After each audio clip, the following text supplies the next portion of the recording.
On est le lundi 28 avril et le picking démarre. C'est parti. Le picking, c'est quoi ?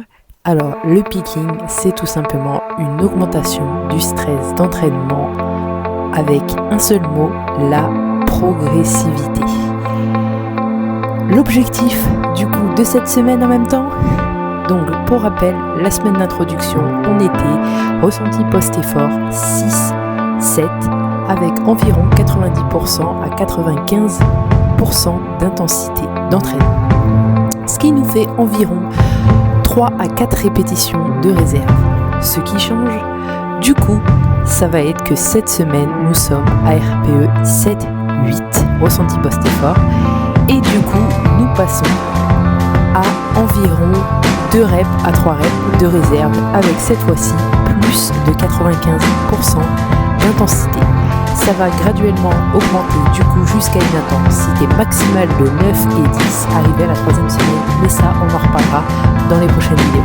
Donc il nous reste un mois avant de finaliser ça. Deuxième objectif un tout petit peu plus personnel pour mon cas, c'est de prendre confiance sur le développé couché, parce que le développé couché, actuellement j'ai une barrière psychologique en réalité depuis l'année dernière à 52,5 où je me pose beaucoup trop de questions à l'arrivée de la barre, donc je m'enfonce un peu trop, je perds mon gainage, je lâche mon gainage arrivé en haut, je perds ma trajectoire, bref, beaucoup trop de questions, beaucoup trop de pression sur ce mouvement-là. Je dois juste me concentrer et prendre confiance.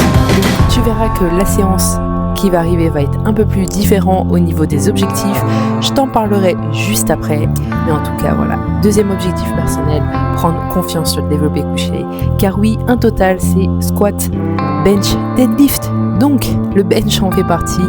Même si on tire un petit peu avantage de nos points forts, on ne lésine pas sur les points faibles. Vamos, le picking. C'est parti. So I guess I gotta stay now. Oh, I hope someday I'll make it out of here, even if it takes all night. Oh, I just need a place to hide, but I can't find one near when I feel alive outside. I can't find my fear. Isn't it lovely? Alone, heart made of glass, my mind of stone. Tear me to pieces, skin and bone. Hello, welcome home. Walking out of town,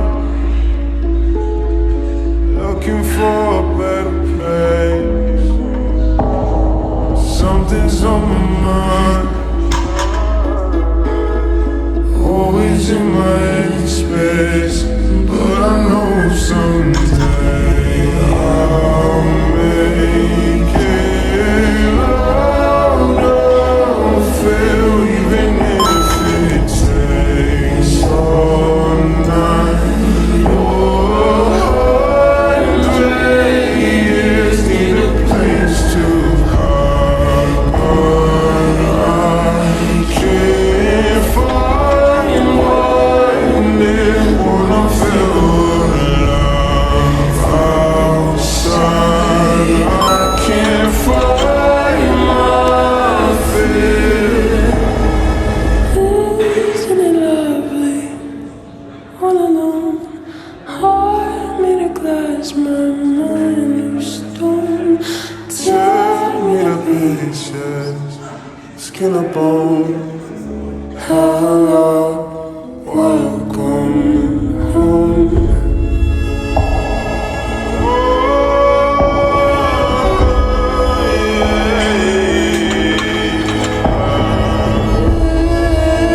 Bon, on se retrouve pour le petit débrief.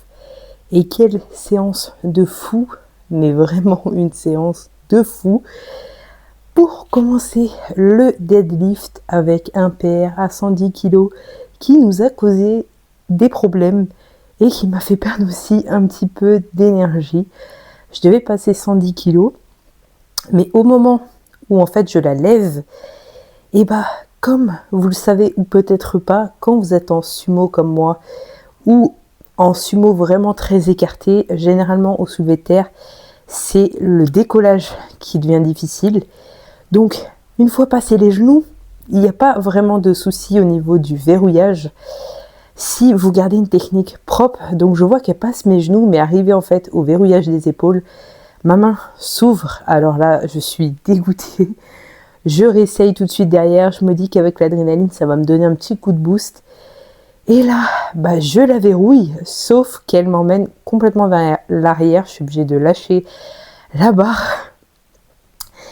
Donc là, je me dis, j'ai pas d'autre choix. Soit je la retente, mais forcément, un échec, 2 échecs, ça vous prend un petit peu d'énergie. Et je devais garder un RPE 8. Du coup, je me dis, bon, je laisse parler l'ego parce que je sens vraiment sur mes vidéos, quand je les analyse, que elle se lève vraiment bien, la technique est vraiment propre. C'est vraiment mes mains qui me posent problème. Du coup, je la retente la 3e fois et là, elle passe et je suis super contente. Bon, du coup, c'est plus un RPE 8,5. Je pense pas que là, dans les conditions où j'ai échoué déjà 2 fois, j'en aurais pas retenté une 2e. Mais je sens qu'il y a de la marge. Il faut vraiment en fait que le grip tienne. Pour l'instant, je reste en double pronation. Du coup, on verra si je prends un mix grip, donc une main en pronation, une main en supination. Pour l'instant, on verra si ça tient. J'avais eu déjà le petit souci l'année dernière à 90. Aujourd'hui, j'ai réussi à tirer 100 en pronation. Donc, on verra par la suite s'il faut que je change ma technique et si ça devient vraiment une problématique ou si ça va se renforcer et se débloquer comme d'habitude. Mais voilà, PR à 110, c'était énorme. J'étais extrêmement contente, surtout après ces 2 échecs. Et le développé couché, voilà, un petit peu plus spécial, comme je vous ai dit. Aujourd'hui, le développé couché, je devais vraiment reprendre confiance au début de ce picking pour vraiment aller chercher plus haut que 52,5, comme je vous l'avais expliqué. J'étais bloquée depuis 3 semaines. J'avais plusieurs choix qui s'offraient à moi. Un qui posait avantage et inconvénients, c'était de tenter 55. Le problème, c'est qu'aujourd'hui, 55, un RPE 8, ça me semble beaucoup. Donc, je me suis dit, bon, c'est un hors prog. On est sur la première semaine de picking. L'intensité n'est pas vraiment élevée. Je peux me permettre. Après, je peux réajuster parce que j'ai encore du bench après-demain. Donc, je peux faire moins lourd, accumuler du volume. Voilà, je pèse un peu le pour. Et là, je tente 55. Je prends vraiment confiance. Et là, mon grand étonnement, je passe 2 répétitions. Oui, il n'y a pas vraiment la pause, surtout sur la 2e. Mais ça m'a redonné vraiment confiance. Et j'ai pu sortir psychologiquement de ces 52,5. Donc je suis extrêmement content et je le prends comme PR. Objectif, le passer peut-être pas en 2 reps, mais en 1 rep bien posée en fin de semaine. Mais voilà, honnêtement, je suis extrêmement content. Le total qui continue de monter, extrêmement contente. Le travail continue.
Bon, on se retrouve pour un petit débrief, une séance plus courte que d'habitude, parce qu'aujourd'hui c'était extrêmement lourd et ça tapait sur le nerveux.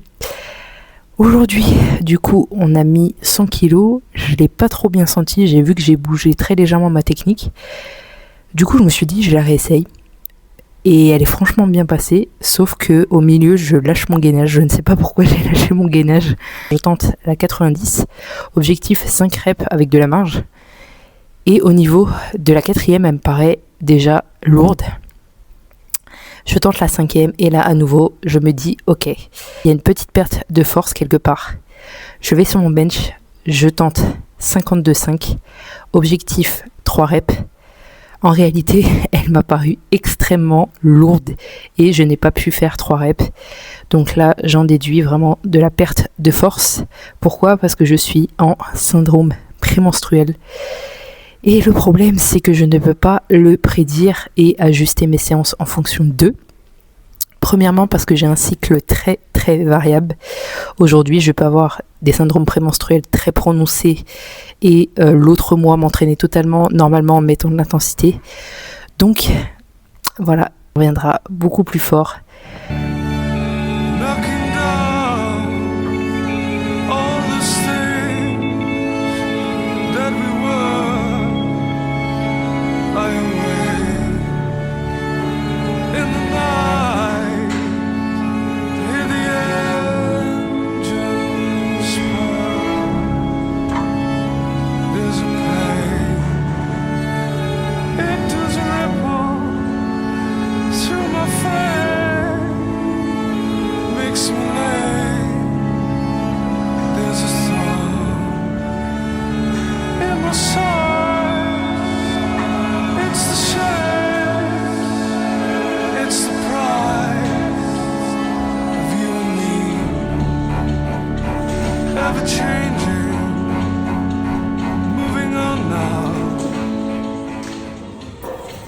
Bon, il faut qu'on parle de ce qui s'est passé dans cette séance. Premièrement, le contexte. Alors, je suis à J-1 de mes règles. Généralement, je ne ressens quasiment plus de symptômes. Donc, j'ai attendu. J'ai pris une journée de repos en plus, du coup, d'être à J-1 pour pouvoir aller m'entraîner. Au niveau de mon état de forme, hier, je suis sortie. Alors, comme je l'ai dit dans une précédente vidéo, j'ai un syndrome intestinal assez embêtant que malheureusement je dois vivre avec et je dois faire avec. Et hier, je suis sortie et j'ai mangé un petit peu plus que d'habitude. Et j'ai surtout fait attention à ce que je mangeais. Voilà. Ce matin, du coup, je me suis levée avec des brûlures d'estomac. Et il faut dire que c'est quelque chose que j'ai souvent l'habitude à cause de ce syndrome-là.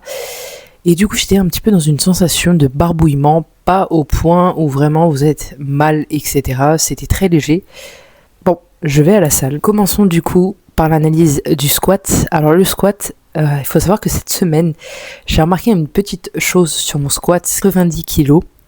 J'ai un squat identique de 0 à 90, 95-100. Je ralentis volontairement, psychologiquement, ma trajectoire de squat. Donc, je descends beaucoup plus doucement. Je pense que c'est une petite manque de confiance. Mais ça fait 1 semaine et demie qu'à 95-100, je n'ai pas vraiment la dep. Je m'en suis aperçu. Donc, la profondeur de squat, si vous ne savez pas. Su que c'est juste un manque de repères spatio-temporels. En fait, je crois que je suis assez en bas, mais pas du tout.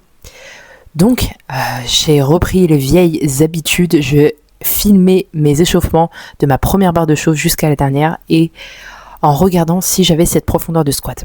Jusqu'à 90, nickel. Bonne profondeur de squat, bonne technique.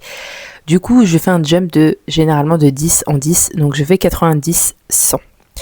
Au moment où je mets 100, je tape en fait la barre de sécurité parce que j'étais un petit peu décalée. Donc du coup là ça me déconcentre, je me remets là-haut, heureusement que j'avais un spotter d'ailleurs, merci à lui. Du coup je décide de la retenter. Je la descends et malheureusement elle ne se lève pas du tout.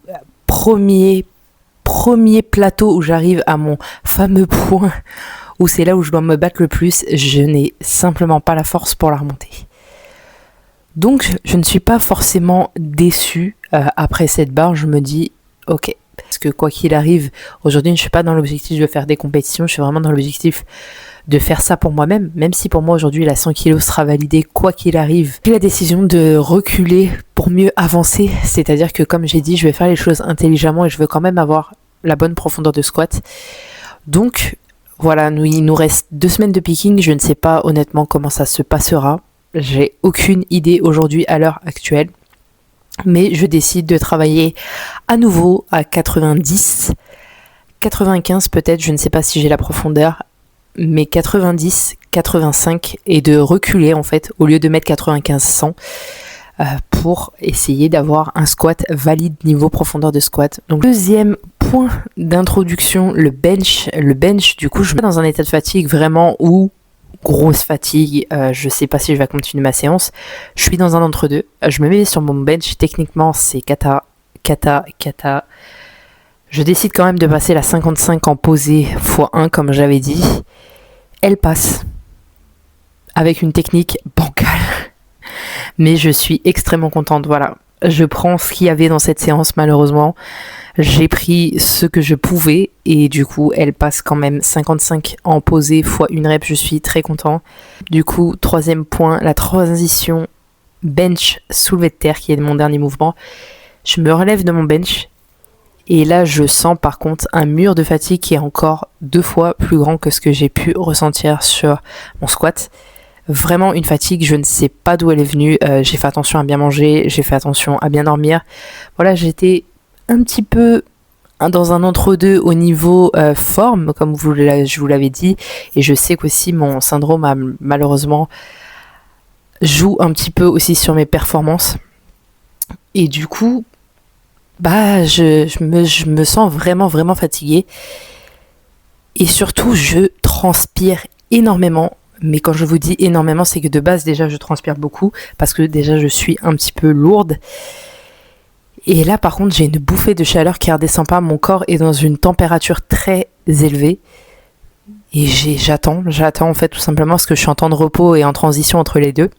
10 minutes passent, mon corps ne redescend pas en température, je suis littéralement trempée au niveau du t-shirt, je suis en nage, vraiment une grosse bouffée de chaleur vraiment qui vous met vraiment dans un état...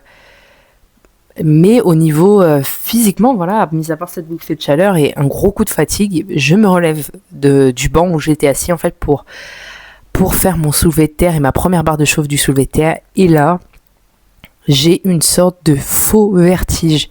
Ça m'est jamais arrivé d'avoir des vertiges à la salle parce que comme j'ai dit, on fait les choses intelligemment, on mange assez.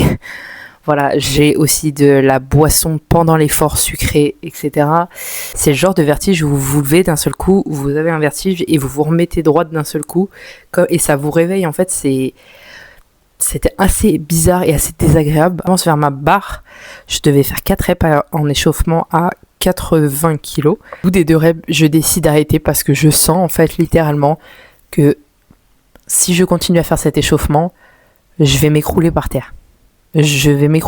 C'est la première fois que ça m'arrive d'être aussi dans le mal pendant une séance. Et c'est vrai que je sors de cette séance avec une incompréhension totale de mon état de forme du début qui était ok, peut-être pas excellent mais ok, et là la sortie où je me suis sentie vraiment, voilà, pas vraiment dans un état un bon mood. Donc voilà, une semaine de picking assez compliquée. La première séance s'est très bien passée. On va dire que ça fait littéralement depuis 2 semaines niveau PR. Voilà, j'ai les PR, il y avait que ça, en respectant bien sûr la prog, faisant pas que du hors prog depuis 2 semaines, mais c'est vrai que cette semaine il y a eu pas mal de choses, le syndrome prémenstruel, les femmes on se connaît, j'ai eu ce petit souci de mon syndrome ce matin, à ce moment-là où vraiment ça m'a mis une douche froide de fatigue. Je pense qu'il faut vraiment que je me repose dans les 2 voire 3 prochains jours. Et on verra bien, mais sinon, voilà, vraiment pas déçu de cette séance. Déçu peut-être au niveau forme, parce que j'aurais espéré vouloir faire mieux, surtout au soulevé de terre que j'avais mon mouvement phare, mon mouvement que j'adore. Je sais que j'ai de la marge et je voulais pousser ça un petit peu plus haut. Malheureusement, bah voilà, je n'avais pas l'état de forme pour. Mais sinon, je ne suis pas déçue parce que ça m'a donné de bonnes indications au squat. Voilà. Bench, ça me donne aussi confiance pour la suite.